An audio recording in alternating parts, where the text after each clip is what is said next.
Hello and welcome to our presentation of SGX-IR, Secure Information Retrieval with Trusted Processors.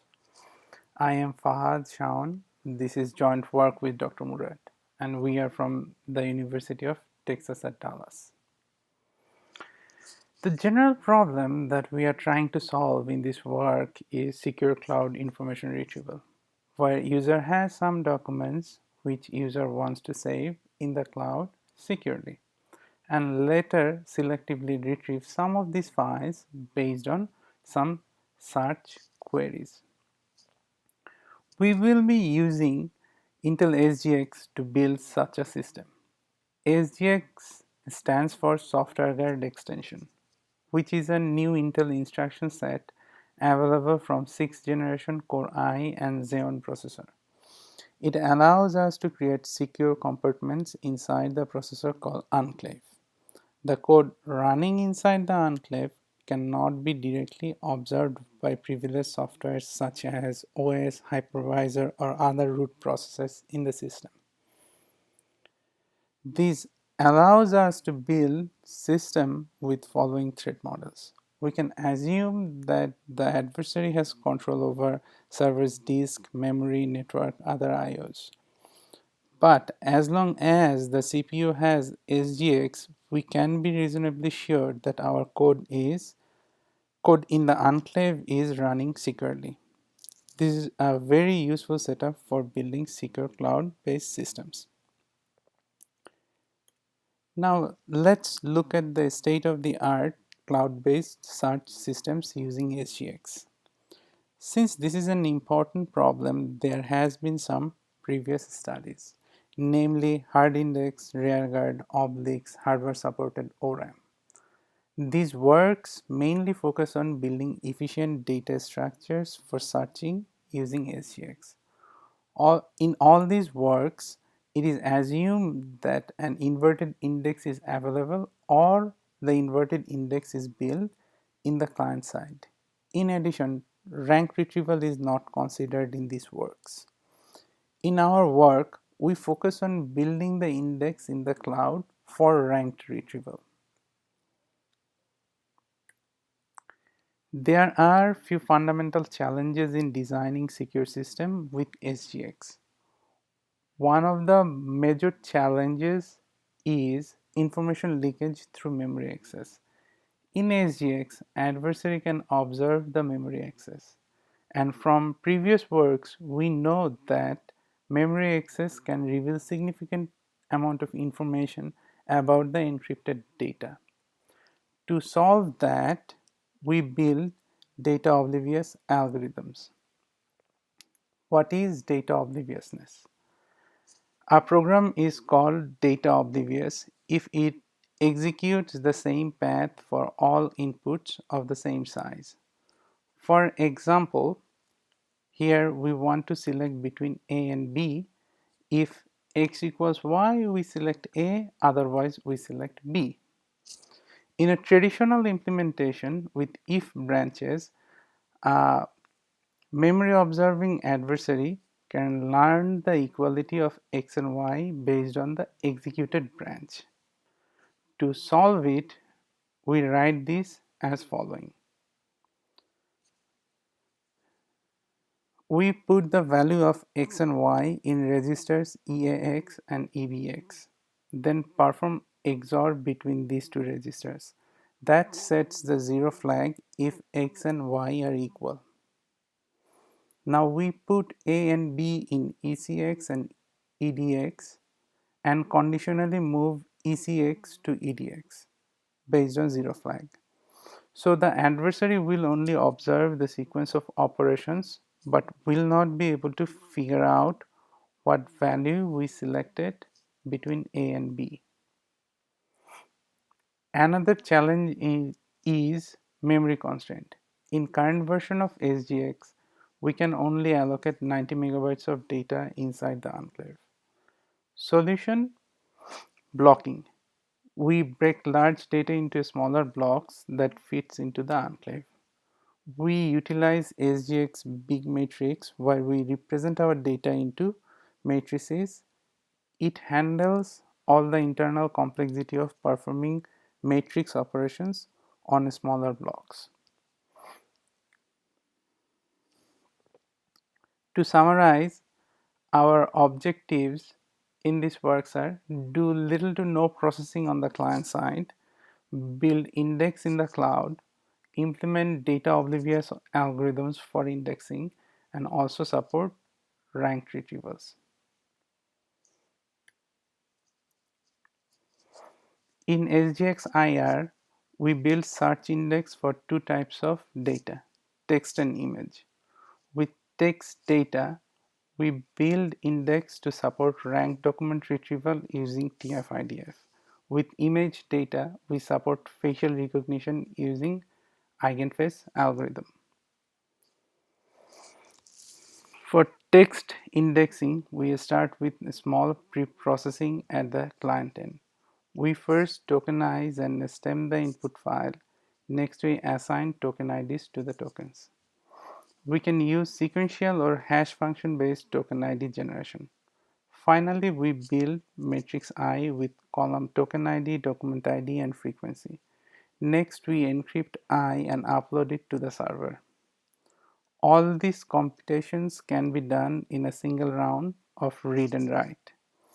In any case, if we want to leverage cloud securely, we need to encrypt the data, which will require at least one round of read and write. In the server side, our target is to build two matrices, matrix U prime with the total frequency of the token in all the documents. Each row of this matrix will have token ID with the frequencies. It will help us to calculate IDF. Another output matrix is T that will have token frequency per document. It will help us to calculate TF. With matrix, this matrix will be large as it has all the token document associations. We also need to divide this matrix into equal length blocks so that we can leverage existing indexing data structures for accessing it securely. To build the matrix U prime for IDF, we sort input matrix I according to token ID and get matrix I prime. Then we build an intermediate matrix U by iterating over matrix I. First, we initialize two variables count and sum to 0. Now, for each row, we compare current token ID with previous row's token ID. If they match, meaning we are reading same token information, we save dummy value in U and increment count and frequency summation. On the other hand, if they don't match, meaning we just started reading a new tokens information, we save the count and frequency into U and reset the count and sum variable. We use previously defined oblivious select operation to assign the values obliviously. Next, we sort and adjust U to get U prime so that the dummy values go down. We can use frequency column to calculate IDF. Now for TF calculation, we can directly use matrix I prime. But using matrix I prime will reveal the number of documents having specific tokens. So we split I prime into equal length blocks. We optimize block size from count column of U prime using techniques outlined in one of our previous works, where we assume the frequency follows Pero distribution and mathematically find the value, minimizing the padding. So to finalize the computation, we regenerate token ID to include block number as well and call it matrix J. Let's assume that the optimum block size is B. Then total blocks for ith token is ceiling of UI count divided by B elements in last block would be u prime I count modulo of b. So padding of ith token will be the difference between b and u prime I count modulo of b.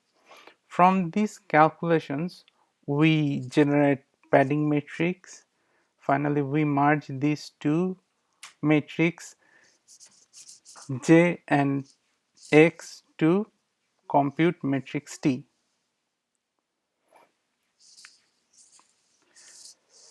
Finally, to calculate ranked results, we run different weighting functions on matrix T and U prime. We could use other methods as well.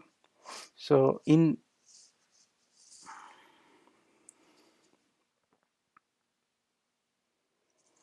sorting is an integral part of our system. So improvements in sorting performance will improve our overall system performance. Specifically, we use arbitrary length version of Bytonic sort. However, existing definition is recursive. So, and it is not suitable for memory constrained environment like SGX. We propose a non-recursive algorithm that does not use stack. The core idea is any number can be expressed as combination of other numbers that are in 2 to the power x format. And Bytonic merge network can sort a descending and an ascending block into ascending order block. Given a n-sized input array, we first split it into 2 to the power n size blocks. We sort all but smallest block in descending order and sort the smallest block into ascending order. Then we keep merging smallest block with the next largest block and get the sorted array in ascending order. Here we show how we perform this operation non-recursively without using any additional memory.